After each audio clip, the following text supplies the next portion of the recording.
अब कभी नहीं छूटेंगे आपके फेवरेट टीवी शोज ZEE5 के साथ बिल्कुल फ्री। कंग्रेचुलेशंस बेटा। ये क्या कह रही हैं आप? क्या मैं इतनी बड़ी प्रॉब्लम में फंसी हुई हूँ? अरे कांग्रेचुलेट कर रही तुम बैठो, मैं तुम्हें समझाती हूँ। अरे लेकिन- इधर आओ ना, तुम बैठो। हाँ, कंग्रेचुलेशंस। क्योंकि शायद तुम्हें एहसास नहीं है, लेकिन अगर ऋषि तुमसे सच छिपा रहा है और वो बता नहीं रहा, इसका मतलब है कि तुम्हारे रिश्ते में अभी भी पर्दा बचा हुआ है। और अगर एक रिश्ते में पर्दा हो तो अच्छी बात होती है। ये इस बात का सबूत होता है कि अभी भी दोनों के दिल में एक दूसरे के लिए अहमियत है, मर्यादा है, लिहाज है। इनफैक्ट ये बात अगर मैं नीलम को भी बोलूंगी ना, तो वो भी इसको गलत नहीं समझेगी। मॉम, आप क्या कहना चाह रहे हो? प्लीज साफ साफ बताइए ना। मैं यही कहना चाह रही हूँ बेटा कि रिश्ते में डर का रहना बहुत जरूरी है। अगर यही ऋषि कल को तुम्हारे मुंह पर बोल दे कि हाँ मैं लक्ष्मी के साथ था और उसी के साथ रहूंगा, तो कोई उसे रोक सकेगा क्या? और अगर ऋषि रात को लक्ष्मी के साथ था फिर भी वो तुमसे झूठ बोल रहा है, इसका मतलब है कि तुम्हारा हक उस पर अभी भी ज्यादा है। परवाह करता है वो तुम्हारी, इम्पोर्टेंट हो तुम उसके लिए। पक्का ना? 100% पक्का। कौन? मैं भी ना फालतू में टेंशन ले रही थी। वो पुरानी मनिष्का की तरह ना गुस्से में दौरे आ रहे थे मुझे। बट अच्छा है, अच्छा लगा सुन के कि ऋषि आज भी मेरी वैल्यू करता है, मुझे इम्पोर्टेंस देता है। ऋषि भाई, अगर कोई अपने जीवन साथी से झूठ बोल रहा है तो इसका क्या मतलब है? इसका मतलब है कि वो रिश्ता अभी भी इम्पोर्टेंट है। आप इम्पोर्टेंस दे रहे हो। अब रिश्ते में पर्दा है, ये शर्म का पर्दा, लिहाज का पर्दा, परवाह का पर्दा। और जब तक पर्दा है ना ऋषि भाई रिश्ते में, रिश्ता जिंदा है ऋषि भाई। अरे यार जस्ट शट अप यार, कुछ भी बोले जा रहा है। अरे अरे मैंने ये सब इसलिए नहीं किया क्योंकि मॉम गुस्सा हो जाती। मैंने ये झूठ इसलिए बोला क्योंकि मैं नहीं चाहता था कि लक्ष्मी को कोई कुछ भी कहे। मैं नहीं चाहता था कि मॉम बुरा भला सुनाए लक्ष्मी को। एक सेकंड। हेलो जी, हाँ हाँ भेज दीजिए। ओके। और तुझे पता है जब मॉम और बच्चे आए ना लक्ष्मी के कमरे में, तब मैं वहीं पर था।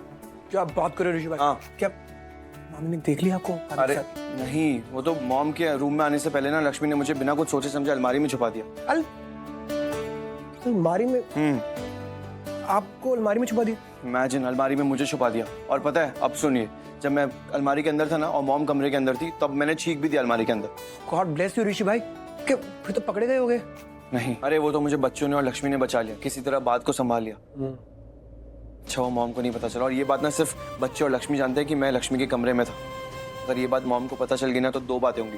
पहली बात, कोई भी मुझ पे ये यकीन नहीं करेगा कि मैं लक्ष्मी के कमरे में सोया था, वो भी जमीन पर। हाँ। और दूसरी बात, मॉम लक्ष्मी की क्लास ले लेंगी। वो उल्टा सीधा जो भी मन में आएगा ना लक्ष्मी को सुना देंगी। और मैं नहीं चाहता कि लक्ष्मी को आज के दिन कोई भी कुछ भी सुनाए। आज के दिन क्या स्पेशल है? आज के दिन आज जन्माष्टमी है आयुष। हाँ, और मैं चाहता हूँ कि आज सब कुछ अच्छा हो। मैं चाहता हूँ लक्ष्मी इस दिन को बहुत एंजॉय करे, खुश रहे वो पूरे दिन। और सिर्फ आज के दिन नहीं, मैं तो चाहता हूँ कि लक्ष्मी का हर दिन बहुत ज्यादा अच्छा जाए, वो उसका हर दिन ना खुशियों से भर जाए। अब देख, अब अगर लक्ष्मी का दिन अच्छा हो या बुरा हो उसकी वजह मुझे ही बनना है, तो मैं तो ऑफ कोर्स यही चाहूंगा ना कि लक्ष्मी का दिन अच्छा ही जाए, खुशियों से भरा रहे, यही चाहूंगा ना। Of course. डैड, मैं शाम को ड्रेस पहनूं? अरे वाह, ये तो बहुत सुंदर ड्रेस है, आप पे बहुत अच्छा लगेगा। Thank you dad. Stop stop. Turn, come here. चाचू। और कौन बोलेगा ऋषि भाई? बैठा रहे। ऋषि भाई, मैं इतना भी संस्कारी नहीं हूँ कि स्टैचू बोल के तो लगा स्टैचू ही रहूं हमेशा।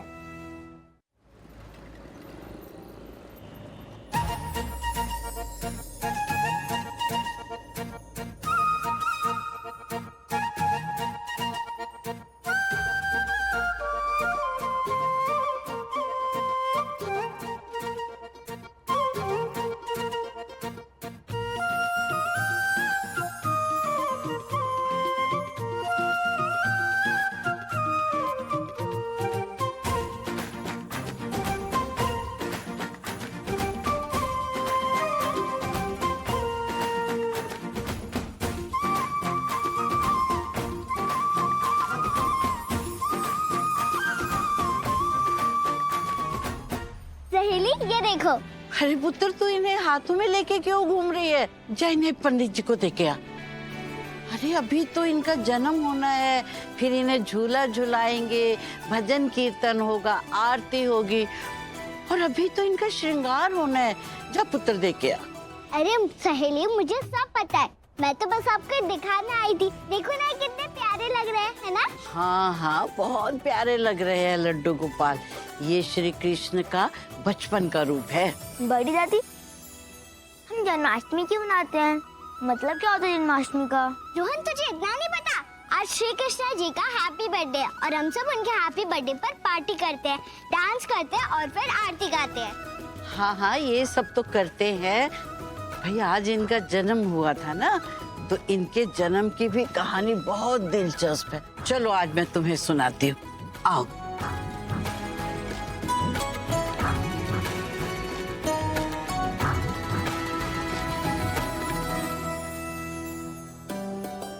अच्छा, तुमने देखा होगा कि जन्माष्टमी की रात को बारिश जरूर होती है। हाँ, सो तो है, पर क्यों होती है बारिश? अरे पारो, बारिश भी कृष्ण जी का हैप्पी बर्थडे सेलिब्रेट करने आती होगी, है ना बड़ी दादी? हाँ हाँ, ऐसा ही समझ लो। नहीं, आप पूरी बात बताओ ना, बारिश क्यों होती है?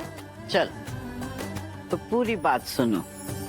जब श्री कृष्ण का जन्म हुआ था ना, तब उनके मामा कंस उन्हें मारना चाहते थे। उन्हें गंदे अंकल जैसे थे, तो इसीलिए उनके पिताजी श्री वासुदेव जी उन्हें छोटी सी टोकरी में रखकर मथुरा से गोकुल ले जाना चाहते थे। लेकिन गोकुल जाने के लिए यमुना पार करनी पड़ती थी, यमुना नदी। तो जब वो नदी में उतरे तो यमुना जी का भी मन किया कि वो श्री कृष्ण के दर्शन करें, उनके चरण स्पर्श करें। लेकिन यमुना जी की लहरें ना उन तक पहुंच नहीं पा रही थी, क्योंकि उन्होंने टोकरी सर पे रखी हुई थी। तो उनकी ये इच्छा देख के ना इंद्र भगवान ने जोर से बारिश कर दी, जिससे क्या हुआ कि यमुना में खूब सारा पानी आ गया, पानी का स्तर ऊंचा हो गया, और इस तरह यमुना जी ने अपने भगवान कृष्ण के दर्शन भी कर लिए और उनके चरण स्पर्श भी कर लिए। और वासुदेव जी को उन्होंने गोकुल जाने का रास्ता भी दे दिया। इसीलिए ये भी माना जाता है कि जन्माष्टमी पर बारिश होती है अपने कान्हा के दर्शन करने के लिए। रोहन, पारो, क्या बातें हो रही है? क्या कर रहे हो? जन्माष्टमी के बारे में हो रही है बड़ी मॉम। सहेली कहानी सुना दी है श्री कृष्ण के जन्म की। पर बड़ी मॉम, कंस श्री कृष्ण को मारना क्यों चाहते थे? वो इसलिए नीलम मारना। जी, जी पंडित जी, पूजा की तैयारी करनी है। आप शुरू कीजिए, हम अभी आते हैं। जी जी। तो कंस जो था ना, वो राक्षस था, बहुत बुरा आदमी, सबको बहुत परेशान करता था वो भी गंदा अंकल जैसा था ना, सहेली ने बताया। वो इतना बुरा इंसान था कि उसने ना अपने खुद के डैड को ही जेल में डाल दिया और खुद वो मथुरा का राजा बन गया। उसकी एक बहन भी थी, बहन का नाम था देवकी। मतलब कृष्णा जी की माँ? हाँ वही। तो कंस को पता चला कि देवकी की 8वीं संतान कंस का वध करेगी, मतलब उसे मार देगी। तो पता है कंस ने क्या किया? कंस ने देवकी जी और उनके पति वसुदेव दोनों को जेल में डाल दिया।